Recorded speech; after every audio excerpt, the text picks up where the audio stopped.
William Carey is one of the heroes of my faith. William Carey had a wonderful saying: expect great things from God, attempt great things for God. A truly inspiring man, a Baptist missionary, a Baptist minister, a social reformer, a founder of the Serampore College and the Serampore University, which was the first to award degrees in India. He was the oldest of 5 children. His parents, Edmund and Elizabeth, were weavers by trade. He was raised in the Church of England, and his father became the village schoolmaster. He had a natural gift for languages and was interested in natural sciences, especially botany. When he was 14, he became an apprentice cordwainer. That's a shoemaker. His fellow apprentice was John Waugh, who was a dissenter, and he persuaded William to join some dissenters in a small congregational church in Hackleton. Young though he was, he taught himself Greek. In 1779, he then began to work for Thomas Auld, and he married his sister-in-law, Dorothy Plackett. Together they had 7 children, 5 boys and 2 daughters. The girls both died in infancy, and Peter died when he was 5. William took over the business when Thomas died. And listen to this. While running the business, he taught himself Hebrew, Italian, Dutch, and French, often reading while making shoes. Carey always referred to himself as a cobbler. Working with the local Association of Particular Baptists, he met John Ryland, John Sutcliffe, and Andrew Fuller, and they invited him to preach every other Sunday at the Earls Barton Church. Then on the 5th of October, 1783, he was baptized by John Ryland, and he committed himself to the Baptist denomination. In 1785, Carey became a schoolmaster in the village of Moulton and also the pastor of a local Baptist church. He became concerned about the propagating of the gospel throughout the world. Now, his particular Baptist colleagues, who were very Calvinistic, would say, "Young man, sit down. If the Lord wants to save the heathen, he'll do it without you." But he was undeterred. He became the full-time pastor of the Harvey Lane Baptist Church in Leicester, and then he began to put together his ideas for a missionary manifesto with the pithy title, An Inquiry into the Obligation of Christians to Use Means for the Conversion of the Heathen. But he did have an inspiring sermon. Isaiah 54 verses 2 and 3, he declared, "Expect great things from God and attempt great things for God." And so, overcoming the resistance of the Particular Baptists, the Particular Baptist Society for the Proclamation of the Gospel amongst the Heathen was founded in 1792. And it's still the BMS World Mission. Life was not easy for him. In the midst of his many achievements, his family had to face hardships. It was a challenge to his family, who he took from their familiar surroundings in England to a very different culture in India. In June 1793, Carey set sail for India with his 3 children and newborn baby, along with Dorothy's sister Kitty to help them. Dorothy, his wife, was uneducated and signed the wedding certificate with a cross. In India, she had a mental breakdown and had to be confined to her room. Her raging in the room next door distressed Carey, but he did not wish her to be taken into an asylum. John Marshman, the school teacher, when he arrived in 1800, referred to his boys as unmannered, undisciplined, and uneducated. One can only imagine what the house must have been like, with the boys running amok, his wife raging next door, and him trying to translate in Bengali.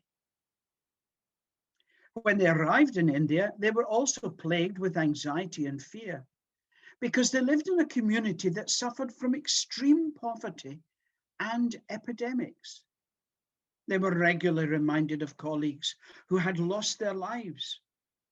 And when they preached, the crowds responded with indifference, amusement, and hostility.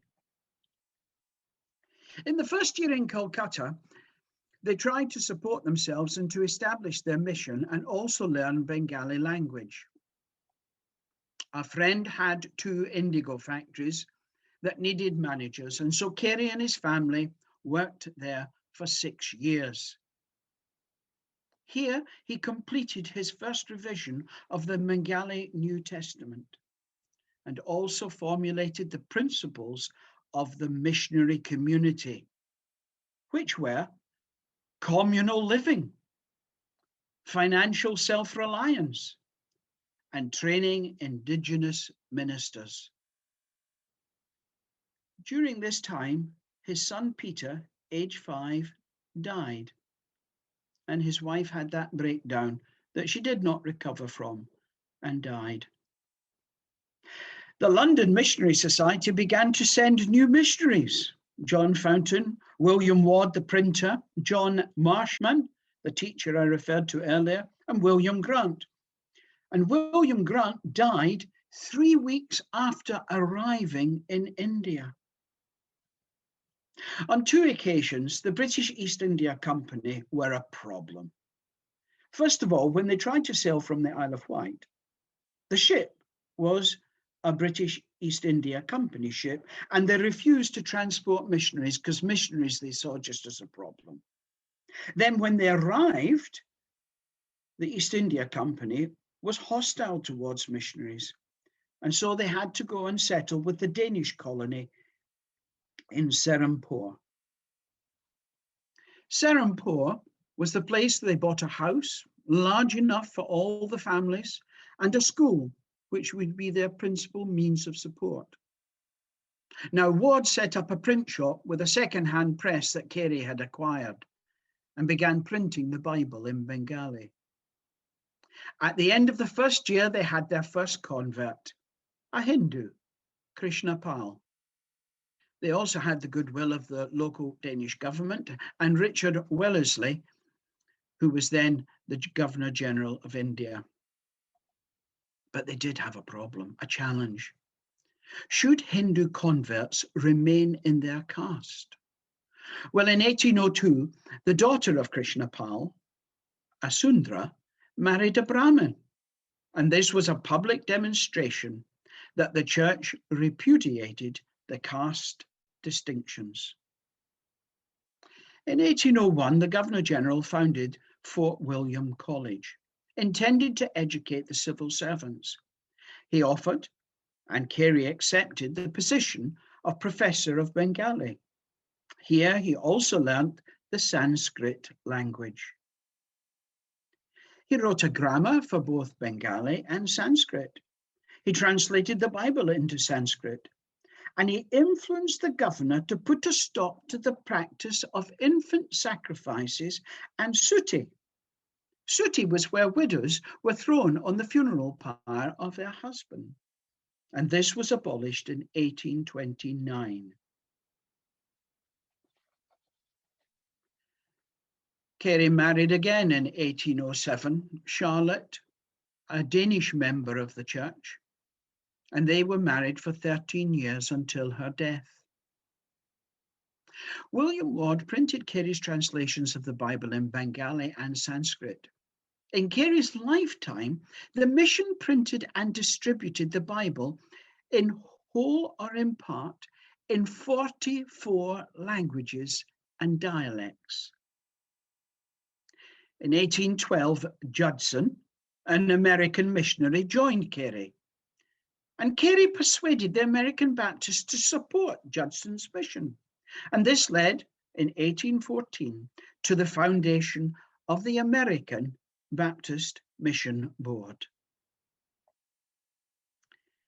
The mission founded the Serampore College in 1818 to train Indigenous ministers for the growing church. It taught arts and sciences to anyone, regardless of caste or country. It had favour from both the King of Denmark, and it was granted degree status in 1827, which was the first degree institution in Asia. In 1820, he also founded the Agri-Horticultural Society in India, which supported his enthusiasm for botany. And he married for the third time in 1823, a widow, Grace Hughes. An amazing man who faced difficulties without as well as within. Dissent and resentment grew within the Baptist Missionary Society. Old missionaries died, and young men had different ideas. Some new missionaries were not willing to have the communal living. One of them demanded he had a separate house, a stable, and servants. When Andrew Fuller, the secretary of the society in England, died in 1815, he was succeeded by John Dyer, who reorganized on business lines and managed in detail the Serampore group from England. This proved impossible for Carey, and he severed ties with the Baptist Missionary Society that he had founded, and he moved on to the college grounds. He lived a quiet life on the college grounds, revising the Bengali Bible, preaching and teaching to students. And then he died on a couch. And the couch is still to this day in the Baptist College of Regent's Park in Oxford. I think it's the closest that the Baptists have got to a saintly relic. Anyway, he has a wonderful legacy and an admirable man.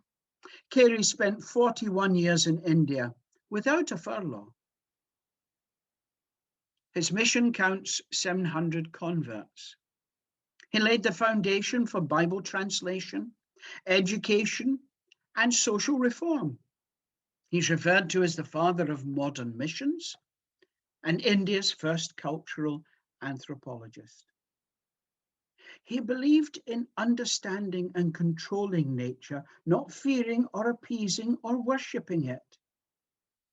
He believed in developing one's intellect, not killing it with mysticism. He launched the Serampore College. He insisted upon change and founded the Baptist Missionary Society. I admire this man and his achievements, recognizing the challenges that he faced both without and within. What a rousing man. Expect great things from God and attempt great things from God. I thank God for him.